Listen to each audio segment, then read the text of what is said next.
প্রিয় দর্শক, সাজ্জাদ কাদিরের প্রীতি এবং শুভেচ্ছা নিন। এই মুহূর্তে আপনাদের সামনে কথা বলতে এসেছি সেনাপ্রধান জামাত বৈঠক আগামীর রাজনীতিতে কি হতে যাচ্ছে এই প্রসঙ্গটা নিয়ে আপনাদের সামনে কথা বলবো। আপনারা ইতিমধ্যেই গণমাধ্যমের কল্যাণে জেনে গেছেন যে গত শনিবার যে মুহূর্তে ডক্টর মোহাম্মদ ইউনূসের পদত্যাগের নাটকটা চলছিল, সেই মুহূর্তে জামাত ইসলামের সাথে সেনাপ্রধানের একটি বৈঠক অনুষ্ঠিত হয়েছে।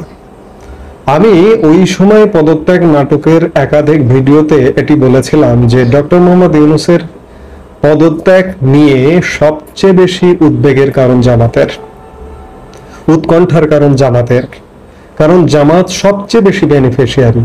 পেছন থেকে যাবতীয় কলকাঠি নাড়ে জামাত। সেই জায়গা থেকে জামাত সবচেয়ে বেশি দৌড়ঝাঁপ করেছে। জামাত দফায় দফায় বিএনপির সাথে বৈঠক করেছে, জামাত দফায় দফায় এনসিপির সাথে বৈঠক করেছে, এবং যারা প্রেরণক বাংলাদেশের এই মুহূর্তের রাজনীতির, সেই তাদের সাথে সেনাবাহিনীর সাথেও জামাত বৈঠক করেছে। অর্থাৎ জামাত এমন কোনো জায়গায় যায়নি যা হয়নি, সব জায়গায় গিয়েছে, সব জায়গায় বৈঠক করেছে। আপনাদের দেশের প্রচলিত রাজনৈতিক দলগুলোকে আমি বলবো জামাতের কাছে রাজনীতি শিখতে, জামাতের কৌশলের কাছে রাজনীতি শিখতে।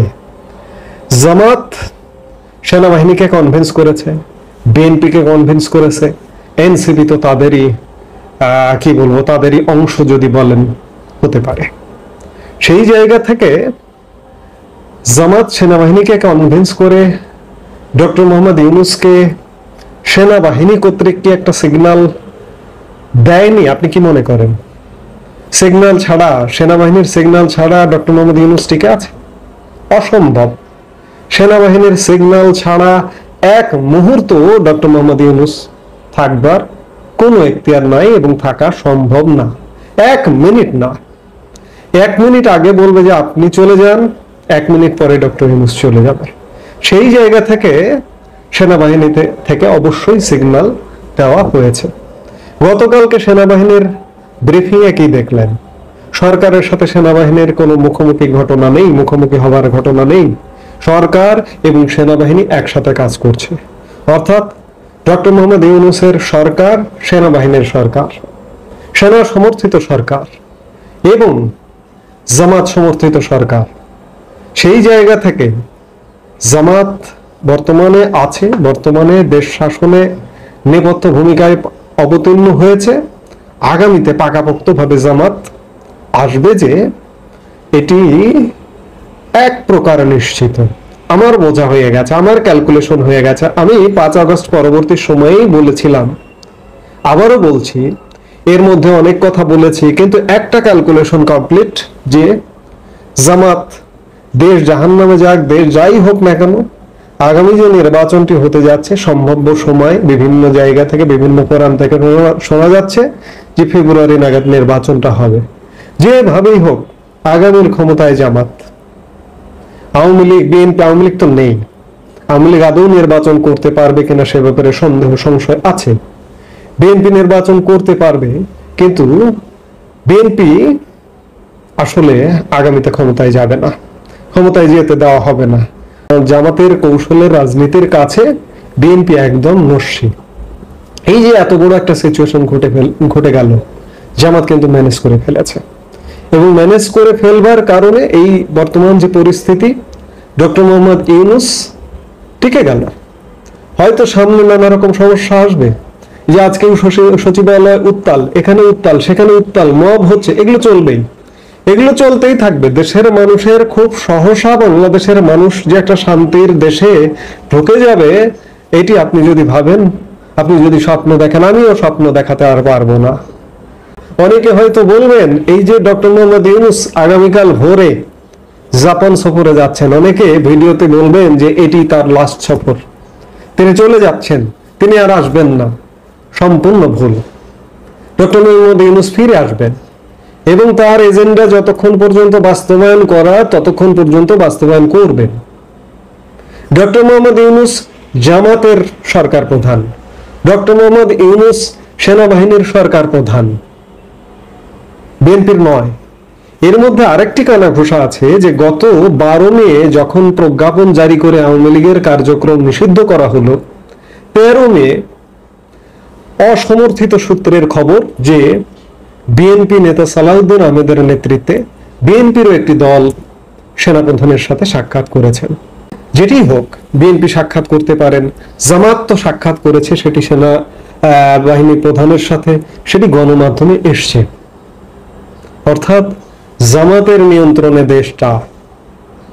যে আজকে জামাতের একজন নেতা এটিএম আজহারুল ইসলাম, যিনি যুদ্ধাপরাধের দায়ে মৃত্যুদণ্ডপ্রাপ্ত আসামি ছিলেন, তিনি আজকে খালাস পেয়ে গেছেন। বাংলাদেশে বা মুক্তিযুদ্ধে কোনো যুদ্ধ অপরাধ ঘটেনি। এটি আমার কথা না, এটি জামাতের কথা। জামাতের যে নেতাদের মতিউর রহমান নিজামী, আলিয়া হোসেন মোহাম্মদ মুজাহিদ কিংবা গোলাম আজম, দেলোয়ার হোসেন সাইদি, যাদেরকে যুদ্ধাপরাধের দায়ে কাউকে ফাঁসিতে ঝোলানো হয়েছে, কাউকে যাবজ্জীবন দেওয়া হয়েছে, কাদের মোল্লা, তাদের আসলে বিচারটি সঠিক হয়নি। এটি জামাতের বয়ান। বাংলাদেশের মুক্তিযুদ্ধে কোনো যুদ্ধাপরাধ ঘটেনি, যার কারণে আজকে এটিএম আজহারুল ইসলাম, এটি এখন আমি বলছি এটি যে এখন থেকে বাংলাদেশের মানুষকে এটি ভাবতে হবে, মুক্তিযুদ্ধে কোনো যুদ্ধাপরাধ ঘটেনি। যার দরুন জামাতের নেতাদের যে শাস্তিগুলো দেওয়া হয়েছে সেগুলো অন্যায়, এখন এটি মনে করতে হবে। কিংবা স্বাধীন বাংলাদেশে অনেক ঘটনা ঘটেনি। 21শে আগস্টের মতো গ্রেনেড হামলার ঘটনা বাংলাদেশে ঘটেনি, এগুলো কিচ্ছু হয়নি। আপনি সেই বাংলাদেশে ফিরে যান, আগামীর বাংলাদেশটা এমন হবে। আপনি জাতীয় সঙ্গীতের কথা বলেন, আপনি জাতীয় পতাকার কথা বলেন, আপনার জাতীয় সঙ্গীত থাকবে না, এটি মেনে নিতে হবে আপনার। আপনি যদি এই বাংলাদেশ মনে করেন যে এই বাংলাদেশে আপনি থাকবেন, এটি আপনার মেনে নিতে হবে। আপনি জাতীয় সঙ্গীতকে আঁকড়ে ধরে রাখতে পারবেন না, আপনি জাতীয় পতাকায় আঁকড়ে ধরে থাকতে পারবেন না, এমনকি মানচিত্রও চেঞ্জ হয়ে যেতে পারে। জামাতেরা ভারত দখল করতে পারে, ভারতের বিভিন্ন অঙ্গরাজ্য দখল করতে পারে। জামাত সেনাবাহিনী মিলিয়ে আমাদের এখন মনে হচ্ছে আমরা সেই বাংলাদেশে চলে গেছি। কথাগুলো আসলে দুঃখের, কথাগুলো আবেগের, কথাগুলো ইমোশনের।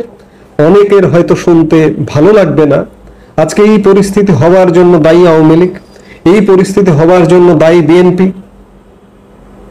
বাংলাদেশের মানুষ এখন দীর্ঘদিন বর্তমানে জামাতি শাসনে, জামাতি পরোক্ষ শাসনে চলছেন। আগামী দিনটাও জামাতের শাসনে তৈরি হওয়ার জন্য প্রস্তুতি নিন। যদি এই দেশে থাকতে চান, সেটিকেই মনে করতে হবে আইন, সেটিকেই মনে করতে হবে শাসন, সেটিকেই মনে করতে হবে দেশ, সেটিই হবে বাংলাদেশ। এই হচ্ছে আগামীর বাংলাদেশ হতে যাচ্ছে। এই মুহূর্তে এ পর্যন্তই। সবাই ভালো থাকুন, সুস্থ থাকুন। আমাদের